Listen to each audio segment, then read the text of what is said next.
Already working up a sweat, huh, Bill? We better get the water line connected and get you a cold glass of water.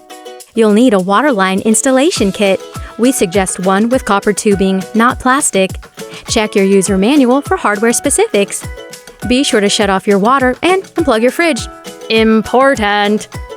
Bill's just replacing an old fridge with a water dispenser, but if this is your first time hooking one up, you'll need to attach the pipe clamp to your home's water line.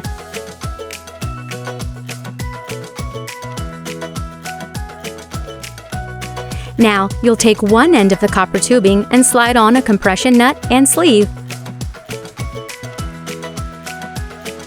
Great work! Just insert the tubing into the shutoff valve and tighten the nut. Careful not to over-tighten it. Okay, now just do the same with the other end of the tubing. Slide on the compression nut and sleeve. This end of the tubing goes into the fridge's connector. Just hand tighten the nut and use a wrench to tighten one additional turn. Just be sure it's secure. Great job, Bill!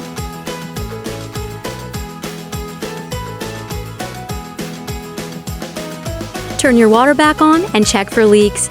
Be ready to shut it back off if you need to tighten anything a little more. If you want to look like a pro, make sure you loop the excess copper tubing in a loop. This just prevents strain on the connections. Looks like you're good to go. Plug your fridge back in. Bill, wait! Not so fast! Before you drink it, be sure you dispense and throw out at least a gallon of water just to get rid of any impurities lurking in the water line. Another thing to note, when it comes to making ice, the ice maker needs a water pressure of at least 30 psi. The water pressure can be easily checked just by dispensing some water. If you get about 6 ounces in 10 seconds, you're good. If the water pressure in your home tends to be on the low side, try installing a booster pump. And once the ice maker is turned on, just give it a day or two to make ice. Just toss out the first 2 buckets. So, to recap, purchase a water line installation kit with copper tubing.